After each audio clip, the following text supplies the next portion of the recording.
Hey guys, thanks for checking out my video. Today I've got an Amana brand electric dryer. Now that brand is made by Whirlpool. It's a surname brand.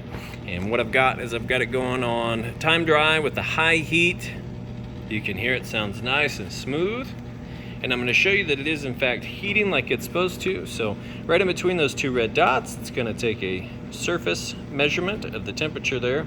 About 81 degrees on the top of the machine. You can see if I shine it on the ground, it changes there at about 75 degrees. So we'll go ahead and open this up and shoot that right inside the heating element tube. You see plenty of heat coming out of that tube there. That in turn comes and rotates with the close, and then it's going to go out that side there and out the back of the dryer. Now the inside of your dryer is only going to get from about 95 up to 195.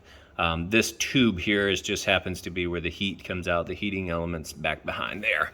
So deep cleaned, wiped down, ready to go. You've got plenty of settings here. You've got an automatic, timed, air dry, and then automatic dry with low heat.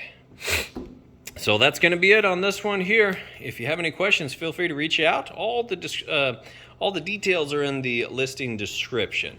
But I do appreciate you taking the time to watch my video. Thanks and have a great day.